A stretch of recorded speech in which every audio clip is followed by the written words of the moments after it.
All right, and start moving, because when I say some crazy shit, you definitely got to catch Lauren's face, because she frowned at anything I say. I do not. We ready?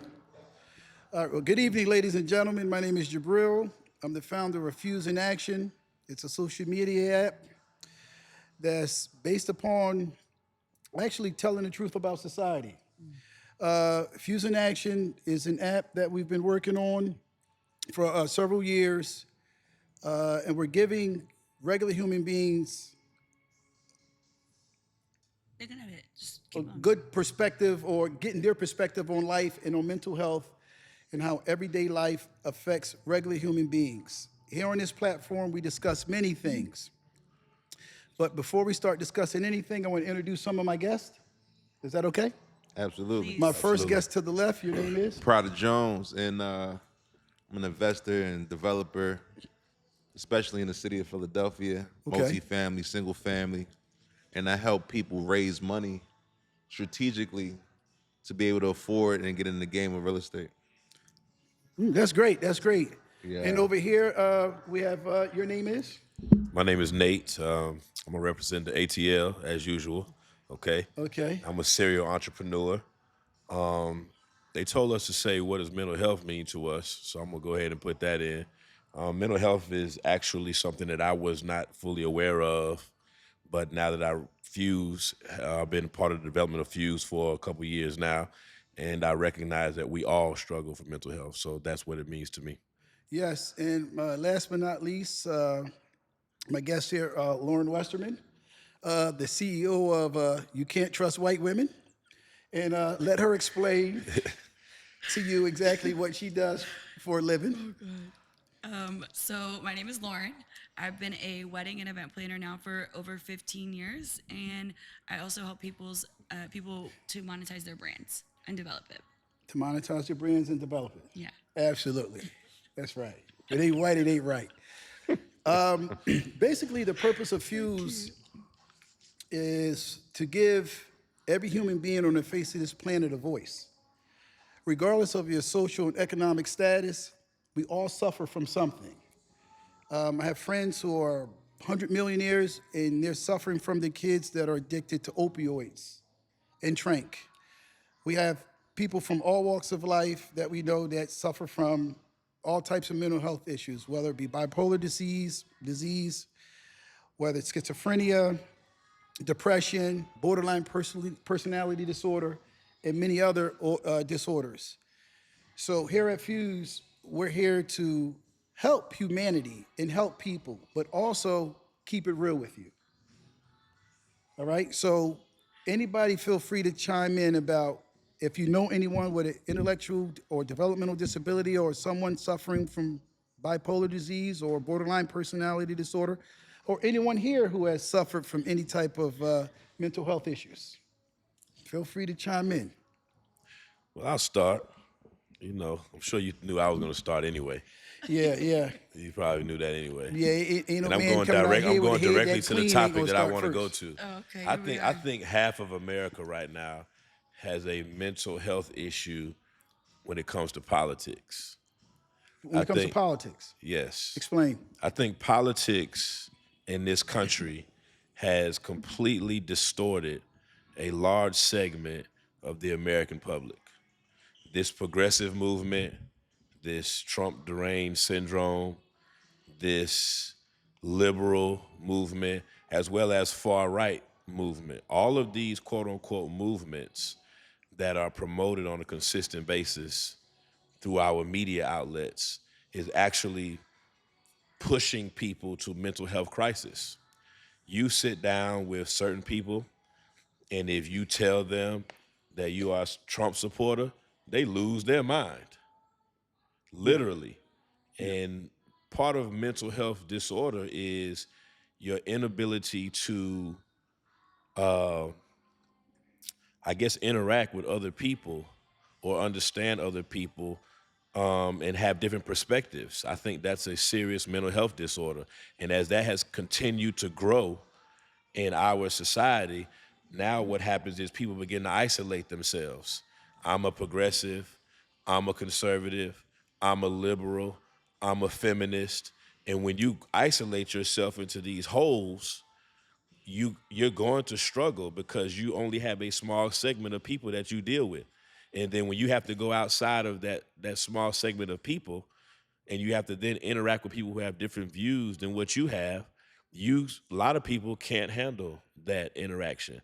And that's destroying the again, the mental health of the society as a whole. And I think that's a serious problem that I think is propagated and promoted by the media. And see, and that's interesting that you said that because the purpose of Fuse, Forging Unity, Safety, and Equality, is to get the opinion of the public and try to teach the public how to be objective and to find their own information as opposed to listening to major media outlets. And the issue with Trump that people have is, African Americans especially, is that he's white. But if you looked at Trump's history, he's always done things for African Americans. He's always been Trump. And when he said to black people, vote for me, what do you have to lose? I didn't take that personal because we've been marginalized. We've been in situations where, regardless who is at the head of this administration, we had nothing. We're still victims of redlining. We're still victims of social and economic stratification. So Trump is like, hell, give me a damn try. And I know when that first term came about, black people was about as happy as a monkey with a cupcake. You hear me? Yeah. Black people were thriving, and they were actually doing well. And when Biden got in office and said, if you're not black if you don't vote for me, I took that as very racist. Because if you look at what Biden did many years ago with these crack laws, he incarcerated thousands of dark people and gave them indeterminate sentences or mandatory minimums for crack. And how do you think that affected the mental health of the black community? It destroyed families. It destroyed families. Plenty of families. It took fathers out of the home. Yes, because he knew that the demographic that was using that drug or selling that drug was primarily black and brown people. So you mean to tell me if I get caught with a kilo of cocaine, which is 2.2 pounds of cocaine, I get way less time than a person that got caught with 10 grams of crack, and the difference was baking soda? Right. It was targeted for black and brown people. And then he comes back 34 years later, 40 years later and said, my bad. Right. But Trump's the bad guy? Didn't do any criminal justice reform for 4 years. At all. At all. At all. They ignore the fact that Trump did sign the First Step Act. And you hear a lot of black people say, well, he didn't write it, Eric Holder wrote it, but I don't care who wrote it, he didn't pass it. Yes. Okay, Trump got it passed with the Yes. same congressmen and same senators that were there when Obama was there with Eric Holder. So again, I just believe that that's a mental health issue that the media will continue to ignore because they want the chaos. The Yes. chaos continues to drive their revenue. Yes. The chaos continues to allow people to influence because one of the symptoms of mental health sometimes is that people can influence you to do things that you normally wouldn't do. Yeah. You know, you hear a lot of people who have mental health struggles, they end up hurting themselves, Yes. possibly go as far as committing suicide. That's Yes. not a normal human being activity. So if the political atmosphere of the United States of America can keep chaos and have people having mental meltdowns about where you stand on the political spectrum, that gives them the ability to influence you to do things that you wouldn't do. Yes. Such as go out and march in the hot ass sun all day long in front of Target. Like Target has done something to you, you know what I mean? or support, all different type of rights that we know, such as allowing, boys to play girl sports. I mean, to me, anybody— Which is completely insane. Right, anybody who supports something like that, you have a mental health issue. How can you justify a boy playing in girl sports? And when first of all, that's another piece of the mental health piece. You have an entire party, the Democratic Party, who has decided that it's okay to let boys wake up in the morning and say they're a girl. And if you were to say, well, that person is slap badass crazy, Yes. they're mentally fucked up. If you say that, then now you're the bad guy. Yes. Or if you don't even have to say that. You could just say I totally disagree with it. Right now, and you're not now. So, And so then you're now demonized. we're dealing with the mental health problem. Yes. Because we do not believe in any capacity that a boy can wake up and say he's a girl. Yes. Right? Yeah. And why wouldn't the media and why wouldn't the government and why wouldn't the establishment of this country say, hey, we have a movement of young men who are struggling with mental health because they're waking up saying they want to put on dresses and wear panties, right? Yes. That is mental health that we're ignoring completely in this country, and that just gives you a full view of how this country views mental health. Because if you can't address that, how in the world are you going to address people who are suffering from serious mental health issues? Because I don't believe that's a serious mental health issue. I just think that's something that if you just look them in their face and say, hey man, you're not a girl. Yeah. Point blank period. And we're not going to accept you saying that you're a girl. Yeah. I think that solves that problem. If you choose to go jump off a damn building, then that's on you. You know what I'm saying? That's the only way you can deal with that. Now, other people who have mental health issues that scientifically have been studied, then we can deal with that. But you can't tell me that there's a scientific support of somebody waking up as a boy, because when you look down, you're gonna have the same shit you had the night before. How does that make you a girl? Absolutely. First of all, to me, you can identify however you want to identify. That's your business. I get it. You can feel the way you want to feel. I get it. But at the end of the day, you cannot force me to change my perception of reality. And that's the problem that I have. You 6'5" with stilettos on, 17-inch penis soft, and I'm gonna call you a woman? I ain't doing that. No. As a woman, Lauren, how do you feel about that? Well, what I heard, All right, so this is Lauren. Oh, Lauren. Can I say your last name? sure. This is Lauren Westerman. I've known Lauren for years. She's very intelligent, and she actually played women's sports. She was a basketball player, extremely slow, but she could shoot. No, she was good. I talked to her coach. You talked to her coach? Hell yeah, I Well, met her coach coach. is her uncle. No, it's a woman. It's a Your woman. coach was a woman that identified as her uncle. No, I met her coach. She's a real woman. Kind of pretty too. She got pretty? Yeah, she was nice in Texas. Well, She played at A&M. she played at A&M? All right, and I don't want to be sexist, but you might want to put the microphone a little closer to your face. It's black too, so you wouldn't have pride with it. But what I'm saying is, Oh, God. Lauren, how do you find, or what is your opinion of men competing in female sports? I'm going to say I don't have a full opinion because I don't have one because I'm a very empathetic person. So I do feel like everybody has the right to do their own thing as long as it's not impeding me. I don't think that you can compete at certain levels, but you do have to create an accessibility for men and women. Same thing for girls that want to play football. Great. Now there's avenues, and now it's about creating the areas for them to learn it, play it, have leagues. Otherwise, but I grew up at boys basketball camps. So if there was no girls basketball then, and I couldn't ever be a part of it, I never would have got to the level I was at. So At what until- age? Because that matters, because girls Third- develop a lot faster than boys early on. So I was in 3rd grade when I first started playing basketball. Yeah, my point. What do you mean?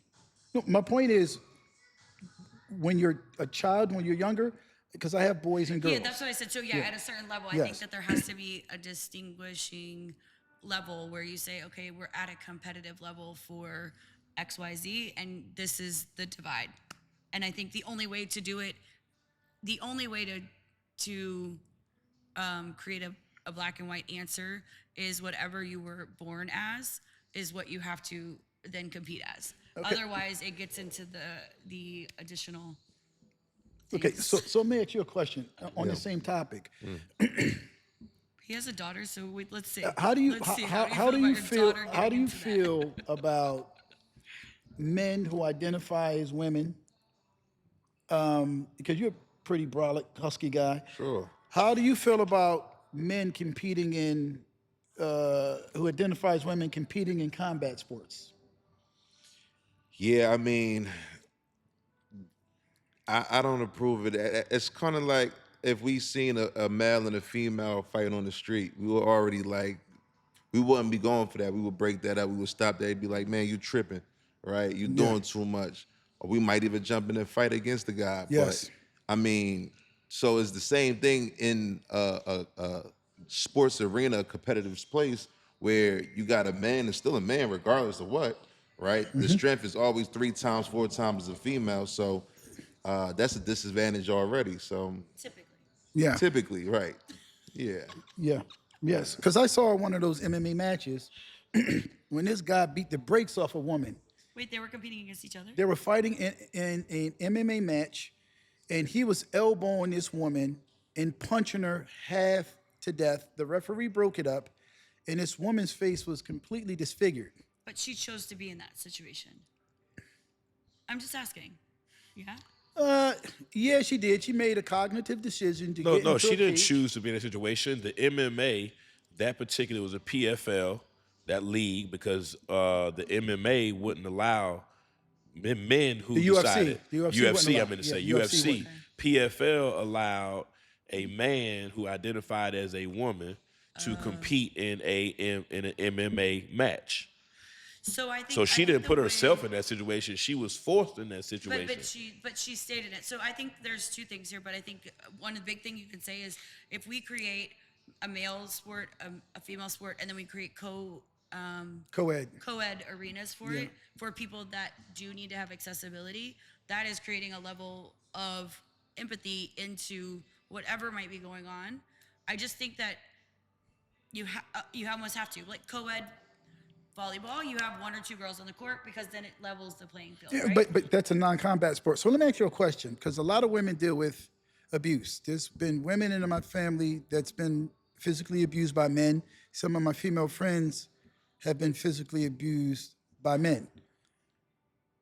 Do you think that if a man physically abuses his wife or his girlfriend or just women in general, do you think he has a mental health issue? Yes, I'm from the South, so I see men as men and women as women, and that's the difference. So likewise, if a man competes in female sports, then I don't care what he identifies as, he has a mental health issue. Because anytime a man takes it upon himself, and this is what Fuse will deal with, we will deal with domestic violence. We will deal with men putting their hands on women. So for a man to identify as a woman, now I can understand identifying as a woman and going to a female jail. I mean, I get that. Check. I get that. I mean, yeah, I get that. That makes sense to me. You know what I'm saying? I mean, you give me 6 months, look, give me 6 years, I got this. But the reality of it is that if a man is in a relationship with a woman and he's very abusive, he has mental health issues. There's Yes. something wrong with him to put your hands on a woman. You out of pocket. So what's the difference between someone who signs up for an MMA match and beats the hell out of a I woman? never looked at it that way. I think that's a very, I think I want to introduce that. I think men that identify. Okay. What happened? It's freezing, and the camera's freezing. All right, so that was too much? The reason why I came up with the idea to develop this social media app called Fuse, it didn't start as a social media app. It started as a regular app after the whole George Floyd incident. All right, and we know as African Americans, it's very, very dangerous to drive a vehicle. It's very, very dangerous to have this color skin. With this skin comes a major, major problem. So after this whole George Floyd and watching police officers pull individuals over, preferably African Americans, and were shooting them, I have children, I have boys. So I decided to develop an app called Fuse, again, which is Forging Unity, Safety, and Equality, to track the whereabouts of my children. So normally, in the beginning, what Fuse did was, if one of my sons got pulled over, who started driving, because as an African American parent, you're very, very, very scared when your kids not only leave the nest, but when they start driving and interacting with police officers. So I developed this app, so if one of my children got pulled over, they would press the Fuse button. The Fuse button would automatically start recording audio and video saving in the also saving in the cloud, and giving me a GPS pinpoint location to where my children were, and to possibly get there as fast as I could.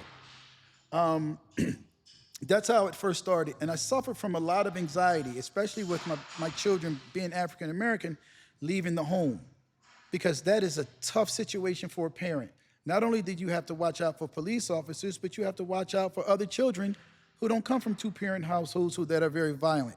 So I suffered from a lot of anxiety. Actually, I would never allow my children to leave the house without me, saying I love them first, then to give me a call when you get home, when you get halfway home. Don't stop at Wawa. Don't stop at 7-Eleven.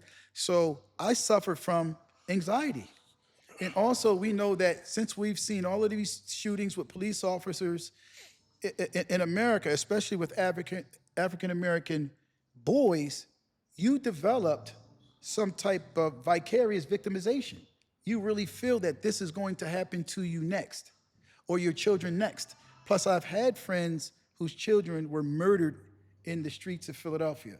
So that's why I was really passionate about developing an app that would basically allow me to keep tabs on my children. You have children? Absolutely. What are your thoughts on what I said? Well, I mean, I got a boy, so I mean, I'm just thinking, my son's about to be, he just turned 16 in April.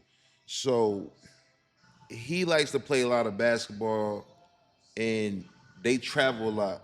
Him and his boys, they travel everywhere. Like Different playgrounds. all different playgrounds. Oh, I hate that. And I'm from Newark, from a rough city. Moved away from the hood to stay out of the hood and raise my children outside of the hood. But for some strange reason, he always end up back in the hood. Oh, I'm playing ball at such and such. Oh, I'm at Orange High School. I'm over this way. I'm over that way. He's everywhere. And back when we was growing up, we didn't have the capabilities to go to every other city the way he does. He'll just jump in an Uber. Hey, Pop, I need to go over here. And what I'm going to do? I'm going to send him the Uber, right? Yeah. $40 to Hackensack. $40 to wherever he want to go. I'm going to send him as long as I know he's safe. But being while he's outside, I really can't control what's going on. So while you were speaking, I wanted to actually know, how did you train your children to be ready for situations where they might be encountered by policemen, or, in a situation where, Pops is not here. I need to kick in with what Pops said to do, because I still struggle with that now. My son is also a really quiet kid. Like, he's very, very quiet. You never really know what's going on with him.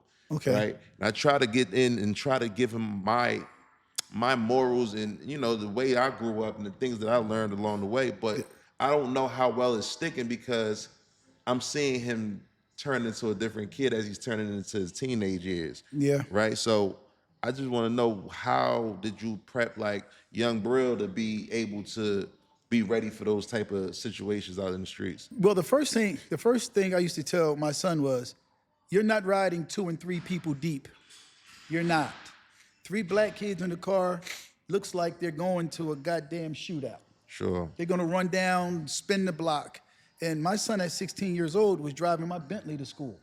And I was afraid of that as well. So I used to tell Jabril, listen, when you get pulled over, do not even ask the police officer, why did you pull me over? Just say, roll down your window. I used to tell him to put his license and registration on the sun visor, right? Don't talk back, don't say anything. Do not give him a reason to pull you out of that car. Because I'm not the type of parent where you can hurt my children, right? And I am not anti-police, because I already know if you get shot in the ass, the first thing you're gonna say is call the cops. We need policing in America. They keep order. Right. But the reality of it is, you can't hurt one of my babies. I don't care if you're black, white, candy stripe. I don't care if you're an officer. I don't care who you are. You can't hurt my babies. So I told my son, just license, registration, yes, sir, no, sir, and keep it basic. And if you are speeding, tell your officer, you got me because I was speeding. If you're not speeding, officer, I'm sorry, I must have been speeding. My apologies. Here's my information. And if you believe in God, a lot of prayer, because every time my sons leave the home, there's a level of anxiety that I have that you can't even explain as a black parent. You can't explain it. It's just like it's shame for us as African American males that when our children leave the home, we ain't sure they coming back. Like if he calls me, he can't call me 2 o'clock in the morning. He calls me 2 o'clock in the morning and I have a mini heart attack. I jump up and say, "What's wrong? Are you okay?" And this is the fear that black men with their children, especially male children, because your daughter, you're just hoping she finds a good man. You hope she don't get pregnant, and those types of things. But the beauty of it is that my son listens and he does exactly what I told him to do if he has a police encounter. What do you think, Lauren? They pull y'all over and give you an apple pie and milkshake and shit. Ma'am, are you okay? No, we don't get that shit. I blink 3 times.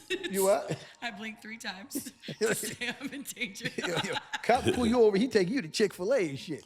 I mean, it's scary in general. I know that it's a scary world, and I think every parent has a fear. I don't have kids. I'm not a parent.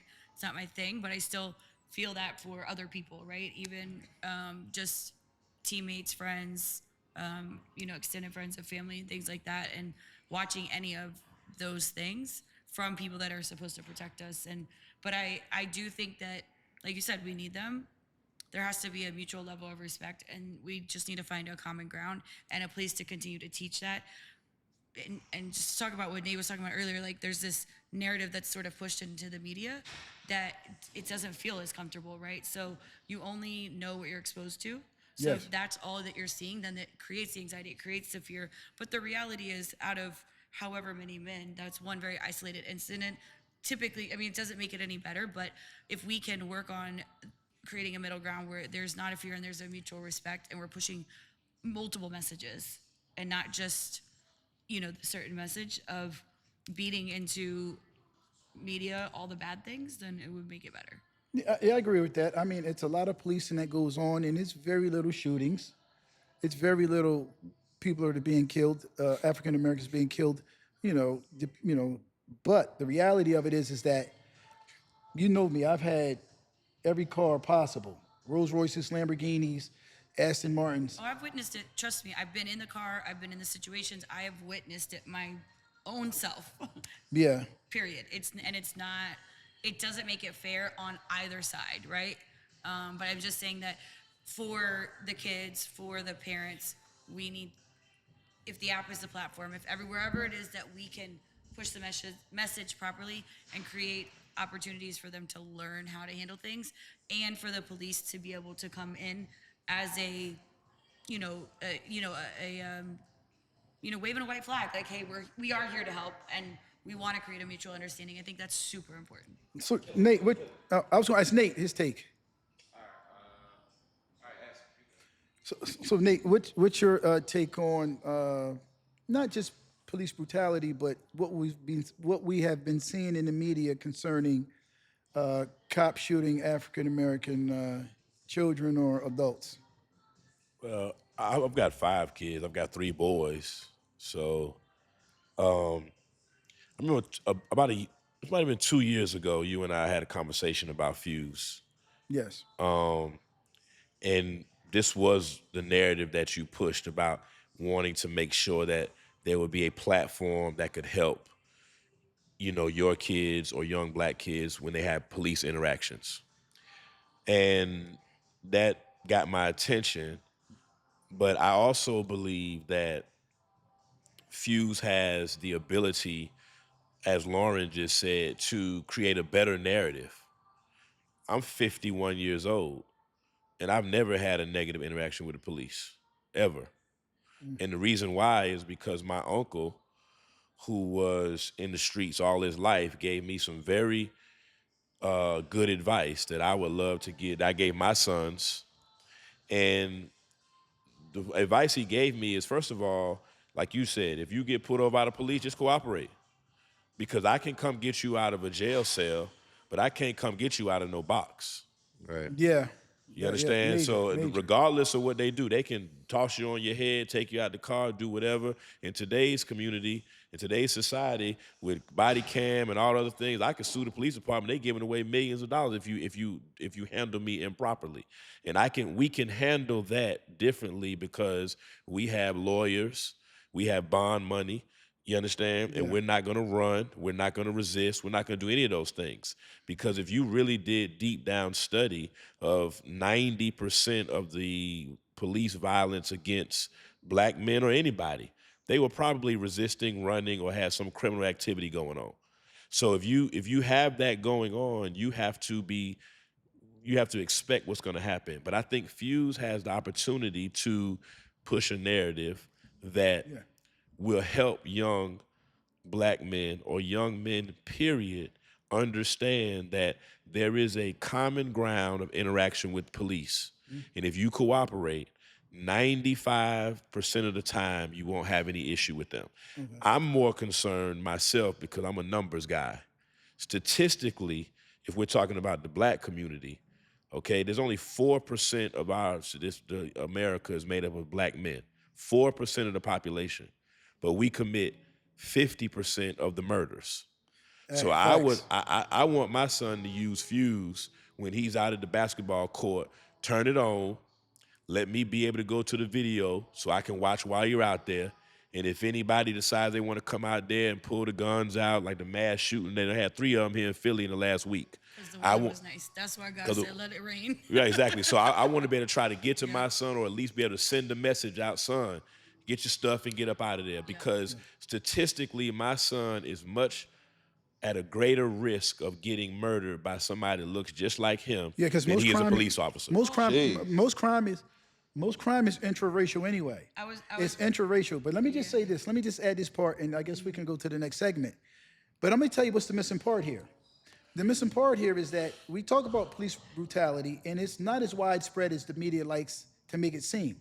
But Fuse can be a platform for police officers. Could you imagine every day, you're literally risking your life every day, going out there and patrolling and protecting people you don't even know. Exactly. Leaving your family at home. Could you imagine the amount of stress, anxiety, and fear that they have when they're having these interactions with these children or these young kids? For 40K a year. Well, but For $40,000 a year. They're getting pushed the same message. So that unconscious bias is going to be Exactly. created in their head. You just said how many people that are black men are the ones creating out of a 4% of the population, call it 50%. Now I'm triggered immediately. Right. Right? It doesn't make it right or wrong, but until we start to create a sense of community where everyone is seeing that the police are being trained properly, they're being tested monthly, whatever needs to be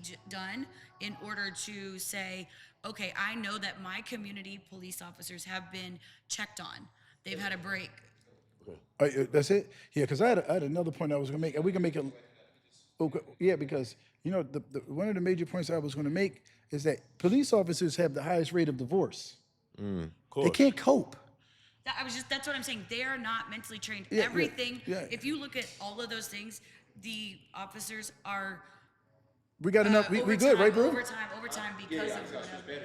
Okay. Yeah, I mean, like I tell people all the time. I mean, I keep it a bean because we tend to want to put this narrative on quote unquote white police officers. Like, first of all, I live in Atlanta, right? Last year alone, right?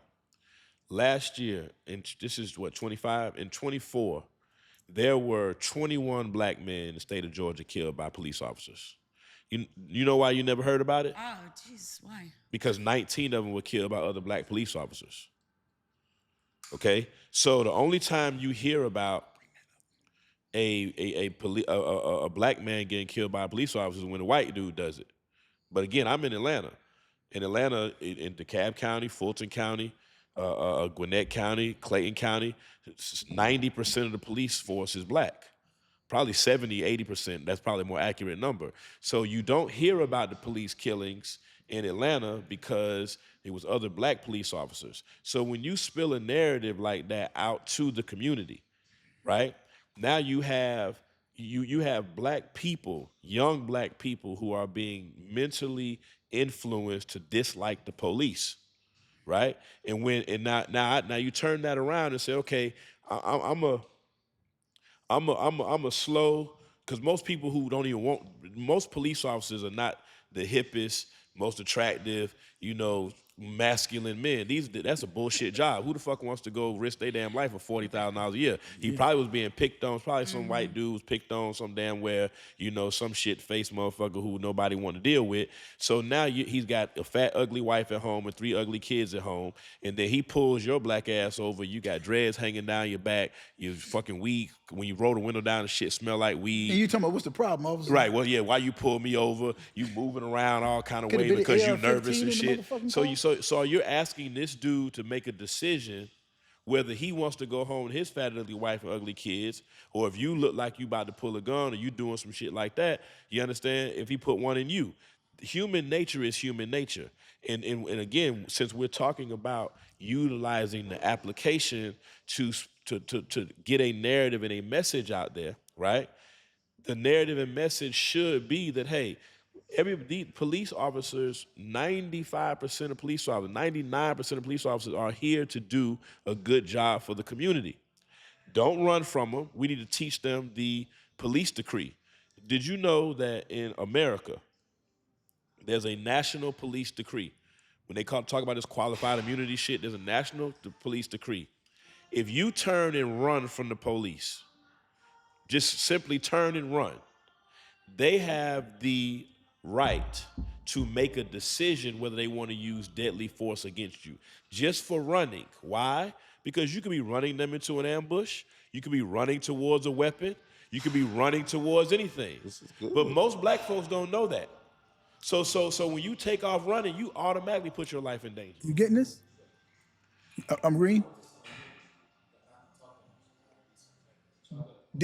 You got all that? So you most people don't know that, right? So when you turn and run from the police, now imagine when you turn in a vehicle and run. A vehicle is considered a deadly weapon. Yes. Okay. So when the information is being passed along to our youth, to our community, we cannot. There are too many applications, too many apps, too many podcasts, too many pundits that turn the narrative towards the police being the bad guys. FuseInAction, as far as I'm concerned, should be that particular application, podcast, all of us here who are pundits speaking towards this to educate our community on what the real laws are and what the real policies are when it comes to policing in our community. We should let people know that the police are here. We're the only country on the planet where people can freely carry guns. Yeah. No other country on the planet has laws where you can freely carry guns. If there were no police officers, when you start talking about defund the police and reimagine the police and all this foolishness, when you got folks out here killing each other every single day because one guy, and this is going to be a controversial opinion, but I call it like I see it. George Floyd was a fucking degenerate. He was a crackhead degenerate who didn't take care of his kids, lived in Minnesota, had multiple opportunities to get out of the situation. He got himself killed over $20. At the end of the day, all you had to do was either give the $20 to the kid. It was a black kid in the register who he passed a fake $20 bill to. The kid came to the car window and knocked on the window and said, hey, you passed me a $20 bill. My boss said, if you don't give me the $20, he's going to take it out of my check. Now, those of us who are from the streets, those of us who are from the hood, when you have a square who's working and you done tried to run the play on them, when you get caught, you never include the square. You go ahead and pass the 20 to him so he can get out the way. You sat out there and you got high for 20 minutes, waited for the police to get there. When Chauvin got there, Chauvin said, hey, man, just sit in the back of the car so I can go in here and see if we can solve this. I don't want to go to the precinct and daggone write no paperwork up over $20. And you high. You nodding off in the car. You don't want to get out the car. So nobody wants to put those variables into it. So what we did is we changed the entire makeup of the black community over some degenerate crackhead dude in motherfucking Minnesota who got himself killed. I get- Instead of telling young people, hey, this dude had 3 opportunities to get away from this situation. When the police officer came and said, hey, let me go in here and talk to the dude, just go back here and sit in the back of the car. Instead of fighting and resisting, you just get your ass out the car and go sit in the back of the car. You want to play crime? You want to be, again, cowboys and Indians, criminals and police? It is what it is. When you commit crime, bro, you got to deal with the situation. And we have told 2 generations of young people that George Floyd is a martyr. George Floyd was a degenerate crackhead who got himself killed. So I want to ask everybody on the panel here, you don't have to disclose your personal information, but as a human being, I'm going to start over here. How do you feel about life, your life? How do you feel about what's going on in society? And if you don't want to, like, how do these things affect your mental health from what you've seen? Now, I'm gonna need help with y'all on the mental health. I need to first identify and give me a clear description or definition of what mental health really is. Let's see what the hell mental Webster's got to say. Go ahead. You can look at Webster. Let's see what Webster's got Well, to say. looking For at the him- audience too, because we all need to understand what mental health I really was is literally about to say, in it's- order you to might need to be able educate to way more answer people. that question. I need to know what mental health really is. Okay, so let's start with anxiety. Let's start with anxiety, right? Yeah. That's a form of mental what? health. Let's start with the definition. Yes. What's the definition of mental It health? says Nate? mental health encompasses emotional, psychological, and social well-being. It's essential for overall health and includes managing stress, coping with challenges, and forming healthy relationships. Mental health conditions can significantly impact various aspects of life, including relationships, works, and daily routine. That's just, I think that's Okay, more. so like here's a way to associate. It is, I'm stressed, so I eat a lot, or I'm stressed and it also triggers something in my body. So it's your whatever's going in on your brain, whatever you're telling yourself, whatever is coming into your brain affects how you move in the world, how you feel, how your body feels, all those things. So your brain is connected to all the pieces and how you walk into the world. So it's all those pieces. Well, I mean, with that being said, I'm trying to figure it out. I'll be honest. Each and every day I wake up, I got a tunnel vision approach on life. I'm trying to get it. I'm going hard to get it. I'm trying to be successful. And my tunnel vision sidetracks me from doing the other things I need to do sometimes, which is being a father. I got 2 children. I got to be there for them, right? Building relationships with friends and family. Like even Lauren. Lauren been telling me to come to Miami for weeks, months. I still haven't made it there.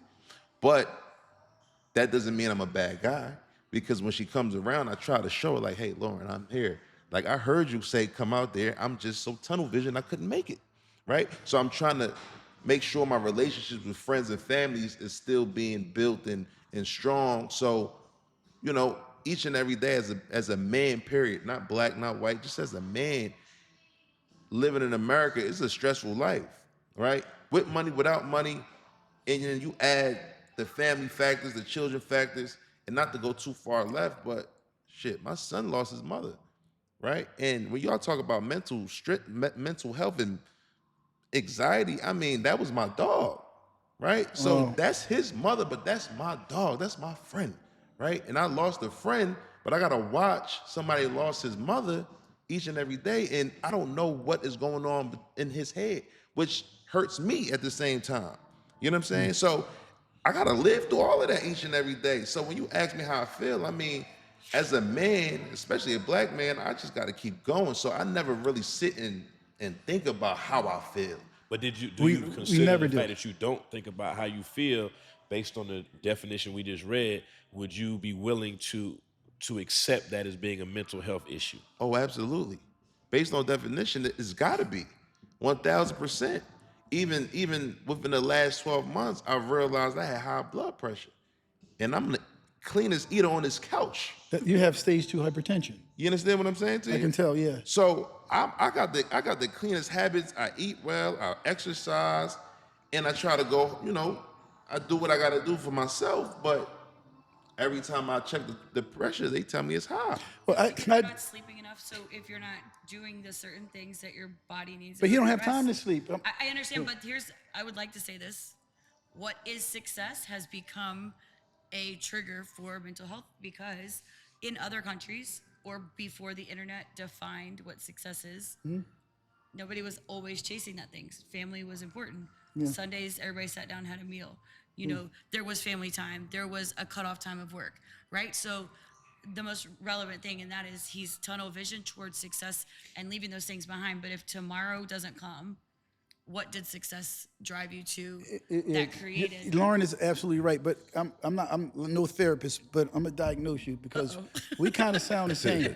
Yeah. And what I'm going to say to you, and I'm gonna be very clear about this, you've been spending so much time trying to make a living, you forgot you have to live. That's what it is. And just by looking at you, you have a major fear of failure, and you don't have time to grieve because you have a son that you have to take care of. And a lot of times, us as men, we never grieve. We tuck it in, we bury ourselves in work, and we keep it going. And I did the same thing. My son is shooting this podcast. I love my son to death, and I thought I was a great father financially. And then one day I looked up at my son who's editing his podcast, and he was 6 foot tall. But I was so busy trying to provide for him, making sure that he had every creature comfort on earth, I wasn't even looking at him. Right. And I can tell that's where you are. And when you grieving like that, as an African American male, we don't go to therapists because it's a sign of weakness. I play sports. You sprain your ankle. It's almost broken. What the coach tell you? Suck it up. Tie your sneaker up. You know what I'm saying? So I've dealt with those situations, but I'm gonna tell you this. I don't care what level of success that you make or achieve in life, you better take some time to yourself, and you need to figure out yourself. And you gotta cry, man, and you gotta let that shit out. Because I'm gonna tell you something. I built a company from the ground up, and I came from nothing. My pop was on crack cocaine. I was in a crack house for 3-4 days. You dig what I'm saying? And I muscled that shit out. And you know what I mean? I went from that to my son driving Bentleys and Rolls Royces and Lamborghinis. But I was miserable as a motherfucker. I'm sitting in a $450,000 car, don't even want to go in the house because I'm miserable. I come in the house and I see my children and all of them grown. This boy got a whole beard. I thought his mom was messing with another nigga. That was him. Because I was so busy chasing his life. Yeah. And at the end of the day, I scaled the company up. I sold it for a boatload of money. I got condos in Miami. My son will tell you. And I sat in the condo watching Netflix all night and wouldn't even go outside. Because no matter where you go, there you are. And that shit gonna follow you unless you deal with it. And as African American men, that shit's a sign of weakness. Like Nate is my guy, but I'm not gonna go cry and lay in his lap. Right. I'm gonna eat that shit. I don't care what you ask me. I could be having a herpes outbreak right now. I'm gonna say I'm cool. Balls itch like a motherfucker. I was about to say we should normalize check-ins, but not on those things. But You know what I'm saying? Nah, that's a fact, though. you should normalize check-ins. So whether it's your kids, whether it's your friends, like it sounds super white, like we're having a family meeting. Hey guys, every Sunday 3:00. Y'all eat we'll casseroles check in. and shit. Y'all have a casserole Right. on Sunday and shit. But, We don't eat but that you shit. know, I think the Fuse community can create those conversations because if we're pouring into there to say, hey, and it doesn't have to be on Instagram for the show of it. You know, it can be real, true, almost anonymous. Like, hey, I did a check-in with my kids, and come to find out, there's a drug in Miami called Tootsie. Y'all need to be on the lookout. Ask your kids they heard about it. Ask your kids. Like, we can normalize the check-ins of finding a community of parents, but also friends. Like, I have friends, and I owe a lot of people a lot of phone calls because I get busy. My phone's ringing all the time, right? But if we really normalize it, set alarms, the same way we set an alarm and keep an appointment for a call with a client, we should be keeping those with our family, our friends, and just do a mental check-in. Like, and it's okay to start the conversation, you know? Well, I can tell you that right now, and the reason I'm saying that and normalizing check-ins is I lost a very, very close friend of mine. Or I was a close friend, you know, a longtime friend. We kind of got into, that's how I learned. Every single person that I know in the Philadelphia area that's in the real estate world is because of this group that I met her in, right, 10, 12 years ago, whatever it was. And it was very sudden. They found her, that she had already passed in her home. And I can't let go and sleep probably since last Thursday, thinking about her dying, passing to her next life alone. Like the fact that she was at home, nobody knew where she was, and then that was, as such a beautiful human, as many demons and terrible people are out here, to think about my friend who is a beautiful soul and lights up every room, right? So like I'm not sure how to get past that. So it's not a normal Lauren thing, right? Everybody sees me as a strong person, but sometimes I'm getting to the point where I'm like, I need to talk this out. I don't know how to get past that, right? And I need to get past that part. And so that's something that, shakes your life. And, it makes you stop and go, okay, I need to check in with these people and I need to have these conversations, but I also need everyone to just know that I love them a little bit. So that's where I'm at in life. And I just think that it's really big. And I think no matter who it is, like I'm going to say it as many times as I need to, because if it touches any of you guys and you get to say I love you or talk to somebody that you haven't in a long time just because of the story, I think that's the only thing that we can do to heal in the moment, because there's nothing we can go backwards on. So, And Fuse, actually, I mean to cut you off, but No, it's Fuse fine. actually offers those type of podcast rooms or those type of rooms that you could set up to be able to communicate with one another. For instance, like we're talk about your feelings. Sometimes talk saying about- it out loud just yes. makes it seem It's very a little bit therapeutic. feels And also with Fuse, what we're aiming to do is speak with parents who lost their children during school shootings. Where's the platform for them? How do they heal? How about women? How about young women that in college that were molested, or the guy went too far, but they didn't want to take the stand and testify because their sexual history would be put on play? How is this affecting them? So there's many, many, many groups of people that are really suffering. In Fuse, we set up those rooms, those chat rooms, and those podcasts for like-minded individuals to really, really discuss their feelings. Another prime example, then Nate, I'll let you go. A person who has suicidal thoughts or ideations, right? Because people are very suicidal. We live in a fast-paced society, and through Instagram and everything else, people base how their lives are supposed to be on social media. But with Fuse, if a person has suicidal thoughts or ideations, the first thing when you contact Fuse, we'll say, of course, contact the suicide hotline. But if you don't want to, maybe we can connect you with another individual who tried to kill themselves as well, but was unsuccessful. Or So just maybe you can build that accessibility bond at the between hand, those two. Because maybe a guy wants to kill himself because his mother died. Yep. But the guy who he's talking to, he wanted to kill himself because his mother and his father died. So we're kind of using individuals, because symbiosis is real. We form a symbiotic circle. We are all connected. We're connected. I mean, your ancestors might have owned mine, but we are still connected. We're still connected. Am I right or wrong? Well, and No, I think yeah. that the way that the world is going is they want it at their fingertips. So I think it's great that you have that. Like, no one's picking up I don't even know what a phone is called anymore, that was hanging on the wall that you had to press the buttons. What you trying to say? I'm old? No, I will too. I'm just saying. You talk like the rotary- kids, the they rotary want- phone they where you used to go- click? Yeah, no, that you just push the button. It's a push But button no house one's, phone. dialing 1-800. The people want it at their fingertips. So having the accessibility, I think, is great. And for people to have that right there at their fingertips. So what do Yeah. you think, Nate? How Fuse could help benefit as well, or Well, I mean, the question, like you said, was, how are we feeling today, and how are we feeling at this very moment? And most people who know me know my story, and I didn't, I was too, in my opinion, too macho and manly to be talking about some mental health and all that shit Yes. before I went through Yeah, my it's situation taboo I for went us to through. do that, yeah, I as was black men, seeing no. a therapist and all that. I was like, man, hell no. And I'm still kind of like that as far as therapists go. I'm not going to go sit on somebody's couch. But what I have done is kind of what Lauren said is I have people I check in with now. You know what I'm saying? If I need to talk to somebody, I have people I check in with.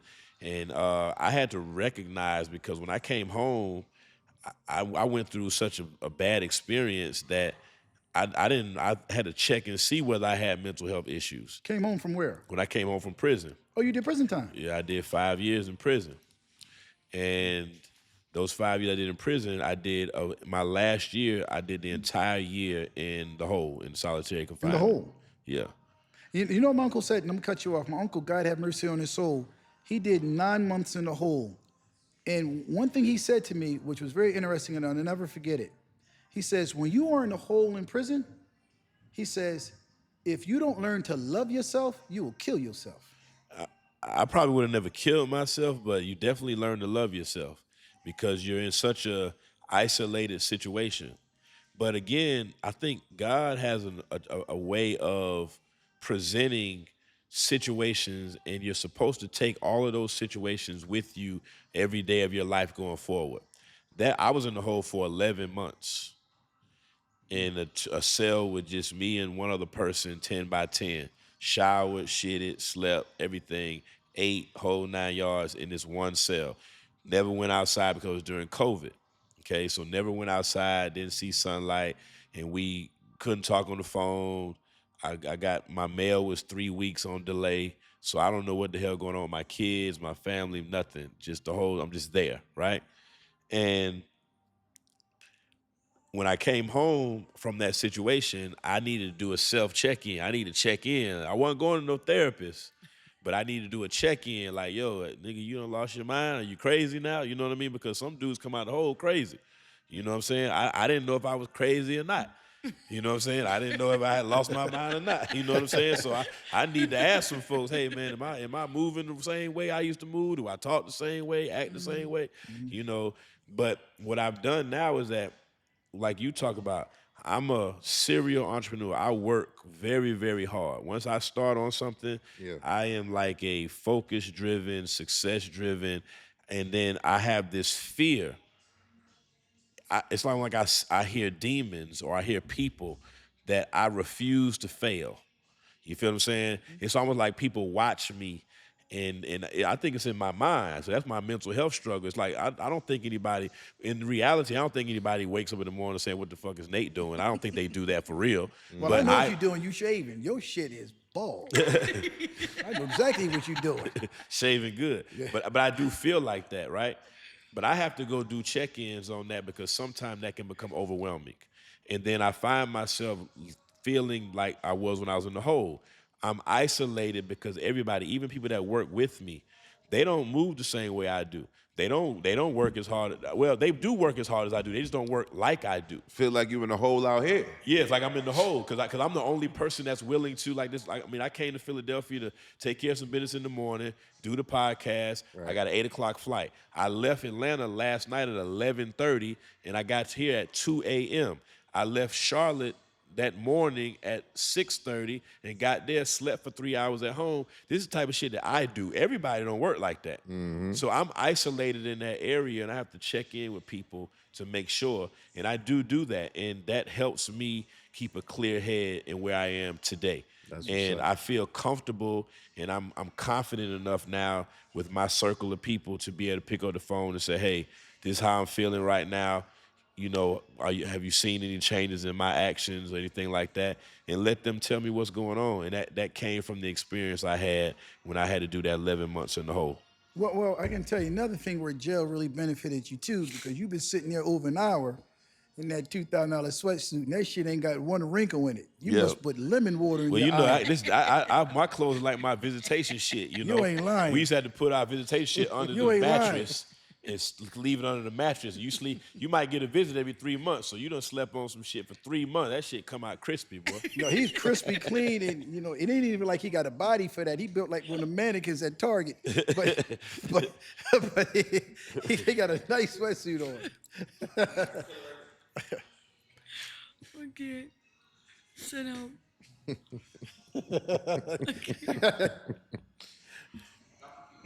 Okay, bro, can you hear me? You can hear me? Are you still recording? I was like, I got another question, but no, just rock out. But I mean, I'm gonna just record it. Yes, record It recording now what I'm saying? Yeah. All right. I know the fastest way to get the police here. don't do it. Lauren, just go, help.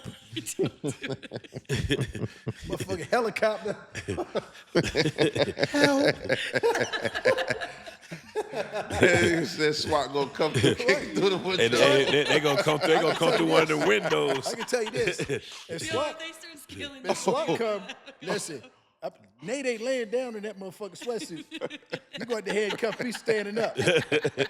When he went to jail, he's so motherfucking clean. He went to jail. They handcuffed him with plant-based handcuffs. And maybe sit in the front seat. You know what I'm saying? I ain't sitting in no goddamn back seat. I sat in the front seat. They ain't playing. They ain't playing. They ain't playing no games. You looking sharp though, Lauren. Thanks. Yep. Oh my God, yeah.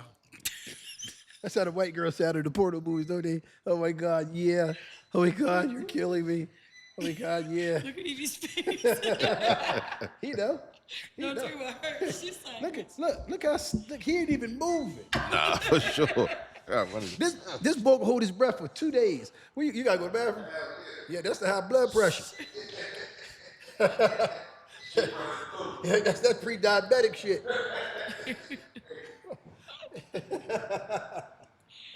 Yeah. All right. Lauren got them motherfucking basketball legs out. She got them basketball legs out. That's what I'm trying to tell you. That's my girl, yeah. Okay, you hold on too. You hold on. You hold on, Lauren. I'm trying to tell you. Shit, you 56? Shit, you look good. Oh, you're not 56? no.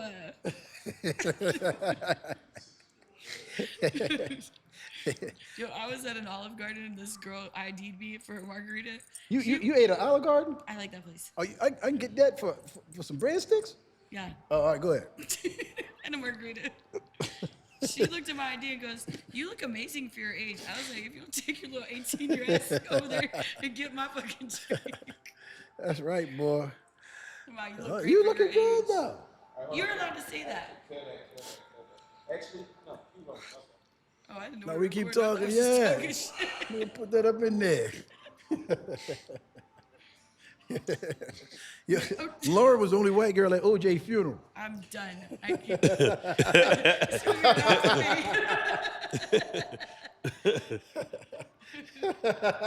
Is he dead? Huh? He died? OJ? OJ? Yeah, OJ died a couple years ago. Did he?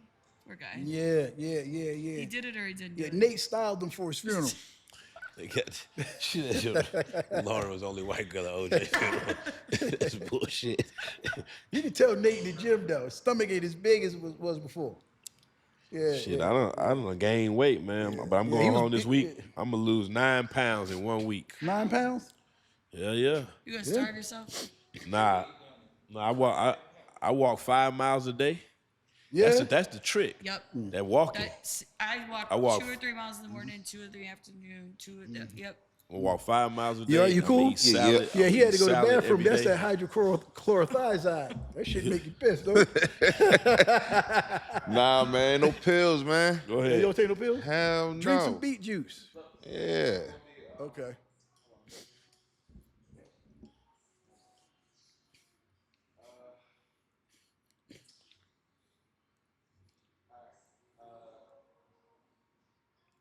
Dad, you're going, of course, you're going to say it, but you're going to ask everyone what excites them.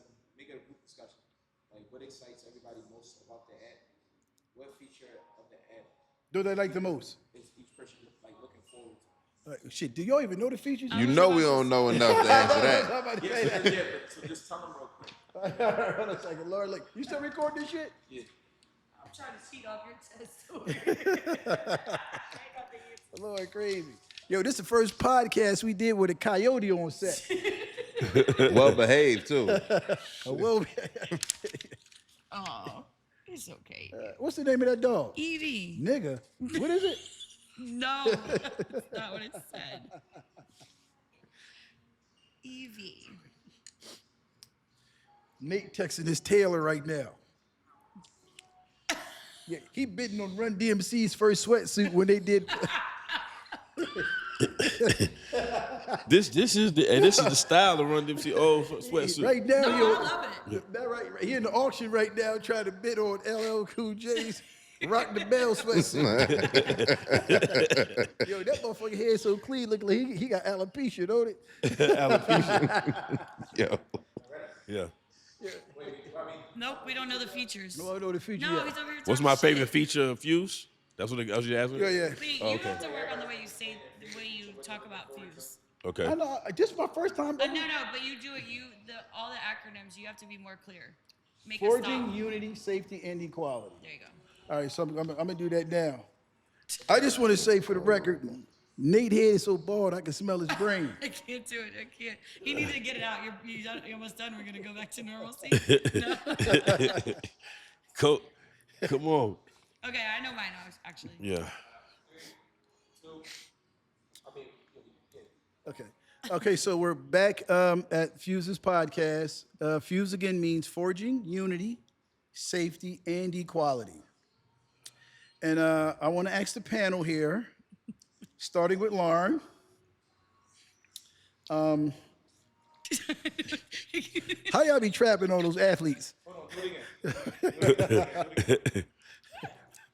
What is going on with this fellow? This shit slipped. It's like with a cheap hotel drink. He's going toward me. That's because remember he said he was 5'9", but his fucking feet won't even hit the ground. Nate, don't do that. Your feet, Nate, you got on rubber underwear, motherfucker. I ain't your trying to hear that feet shit. won't hit the ground, bro. How you 5'9" He your said feet my won't hit feet the won't ground? hit the ground. So you keep pushing the goddamn pillow out. You talking about you 5'9". Okay. All right, here we go. All right, Lauren. All right, so here we're back at Fuse. So about Fuse's social media app. Fuse again meaning forging unity, safety, and equality. And I just want to ask the panel, starting with Lauren. What are some of your favorite features, or one of your favorite features about Fuse? How could you utilize Fuse to trap a basketball player like y'all did? Shut up and dribble. Go ahead, I'm listening. Your favorite feature about Fuse? Fuse. Okay, so I enjoy the community aspect that is gonna, I think, grow over time, and I think we touched on a really big topic that I think there needs to be a creation of a level, a median place to put all the things, good, bad, and ugly, especially some of the good, to change the narrative of, because our minds are something that whatever we're feeding that is like, that's what it produces, right? So I think creating a level playing field, pushing good, and growing the community for people to have accessibility. Oh, that's interesting. So I was going to go to Morpheus from the Matrix, but Morpheus. what are some of, or at least one of the features that you may find beneficial to humanity, or a reason why you would want to download Fuse and be on Fuse? Well, the number one feature that I like of what I understand so far is that feature with your child being outside and being able to, contact someone or record an encounter with the policeman. It doesn't always mean it's something bad, but you want to be able to coach them or Yes, be there perfect. with them. Walk them through it. Walk them through it, because that only is going to allow them to get better and be more confident and more, calm when a situation happens. So, it doesn't turn to the worst or turn to something, disastrous. So that's one of the features I really am looking forward to. And that was major. And before I get to you, Nate, I just wanted to say this. I polled about 20 police officers that I know personally, directly and indirectly, and every police officer said that they would download Fuse and actually give it to their children, because they know sometimes they've probably crossed the line with, dealing with, people during pullovers and things of that nature. So there wasn't one police officer that said he would not download Fuse for him and his family to be able to have that extra layer of protection for their children. Because as a father, your job is to wake up every day to do one or two things for your children: provide for them or die for them. Yeah. Nate, what are you thinking about Fuse? Shit, imagine that shit was automatic anytime somebody pulls someone over. I know, I was about to say, It's you just, created an association with, they've made a call to say they're pulling somebody over, and anything within a 5-mile radius on the app activates to start recording. Yes, but also what I didn't tell you guys was, let's say if we have Fuse and someone around here got pulled over, we will get an alert. Yeah, okay, that's so we're And saying the Yeah. then we same can thing. press in and see it and That's what I'm maybe just talking go about. see what's going Yeah, on. take me live. Damn, it's cool. We all Yeah, should be able you to gotta see get that. you out of here. And it's an Purpose. extra layer of accountability. Yeah. 100%. So, bro, we ready? Nate, so give me one of the features of Fuse that you think not only would benefit yourself, but that will also benefit humanity and mankind. I'd like to promote the podcast rooms. You know, people with Instagram, you know, and I think so. I heard this somewhere on Instagram that you'll never see nobody post anything on Instagram when they doing bad. They Yes. always post when they doing good, whether it's true or whether it's, cap. Yes. So to have a application that you could actually go into a forum and have a conversation anonymously about something that, or directly, whichever one you choose to do, about something that you may be struggling with. I don't use it as much as I should, but I know, like, even in business, you have chat rooms and podcast rooms that you can go into and test names of businesses, test concepts, and get feedback. Why is it that we can go to all of these strangers or all of these open forums to talk about the good in our life, test our products, business, and concepts, date, but we're not willing to do that to enhance our mental health? Yes. So I think that having a platform to do so, and with the developers of Fuse, yourself being the leader of the company, we have to create a safe space that people trust. Because again, nobody questions the safe space in all these other areas: dating apps, business apps, social media apps, things of that nature. But because people want things at the touch of their fingers, I like the idea of being able to go into a open forum and discuss something, again, anonymously or directly, about something I may be struggling with. Yeah, and it's interesting. I was saying this about Instagram, and this is not a shot on Instagram. Like, Instagram is the shit. But I know people that go down to Miami and buy $1,000 steak from Poppy Steak. People cheer them on. They have a ball, but your rent is due. You don't have any money. So my motto with Fuse is, once you're tired of frauding, once you're tired of putting on this facade, once you get tired of acting like something that you're not, come on over to Fuse, talk to people who are suffering like you. Let's all get together as human beings and let's work this shit out. Yeah. And the thing about it is, the FBI has done studies when they know when people are lying. You know why? Because your body does a certain thing when you're lying. So we're not designed to lie. And you know what harbors, you know what people carry in their hearts that kind of destroy them? Lies. The lies that we carry and secrets that we carry as human beings. So Fuse can be a place where, like Nate said, you can get off your secrets anonymously, or you can talk to other people who have experienced these same things.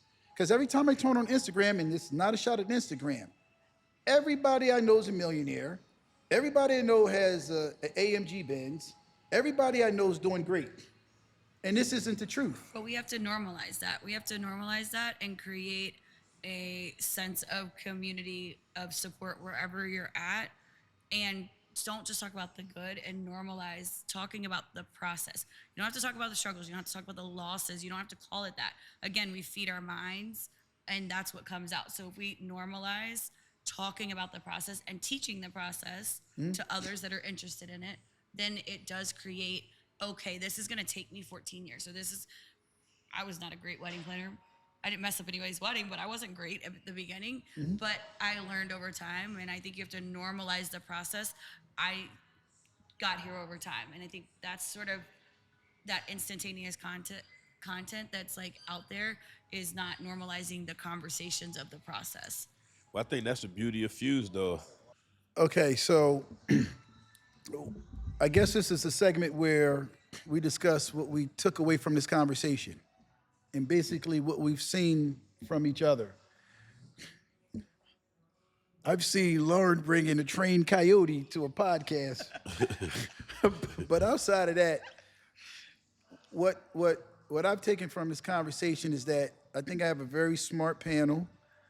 I've learned a lot because some of us have the same anxieties about our children, about family, about staying in contact with loved ones before they pass away. The thing that bothers me the most is it you said? No. The thing what?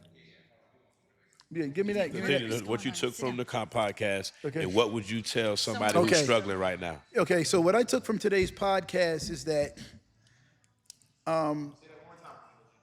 what I took from today's podcast was that we all form, like I said earlier, a symbiotic circle. And what I took from this podcast as well is that we are all connected. And we basically suffer from the same, if not mental health issues, but we suffer from the same anxieties and the same problems. And I think the beauty of Fuse is that the more people we talk to that are suffering like us, the quicker it is for us to heal. I was always taught in times of calamity, do not look at the people above you, look at the people beneath you. And what I would tell the general public, get on Fuse, sign on, engage, interact. Because there was a point where I was extremely miserable and had a lot of money. Because everybody in life has had one point in their life that they've had more money than they've ever had in their life. And there was one point where I had more money than I've ever had in my life, but I was the most miserable individual in the world because I was looking for happiness. And I'm gonna keep it real with you. I don't pray to God for happiness. I pray to God for contentment. So at Fuse, when you deal with us, maybe we can teach you how to be content because happiness is a fleeting moment. Happiness is, it's like sex. It's 5 minutes and it's over with. But if you're content, you will be grateful, you'll have gratitude, and you will be more balanced in every situation that you find yourself in. So if you are a religious individual, pray and ask God for contentment. I don't look to be happy. I look to be content because things are going to happen. Bad things are going to happen to all of us. But Fuse, we got community, we got people who give a damn, and we got people who are going through the same shit. So if we can teach one another how to be content, I think we'll have a much healthier society in terms of mental health. Lauren, what do you think? Besides, with your, is that like one of them fire dogs or something? A fire dog? Fire like goes into a fire Absolutely when white people not. in trouble? No way. Oh, okay. She would not do that. Okay, I know that's right.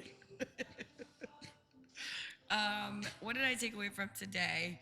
I think that it's just really nice to be in a room where I use the word normalize a lot because I think we have to do that. So I'm I'm taking away the things that you guys are saying and hopefulness that it's going to normalize that for everybody. And to anyone that's struggling right now, what would I say or suffering is find your tribe, and that doesn't mean it has to be a friend. It doesn't have to be your family. It doesn't have to be those things. Journal, try some things, and I do have friends that we're all dealing with certain things, and I think you just have to externalize it, and either that will help find solutions or things like that. So I think that's the most important thing, in my opinion. Nate?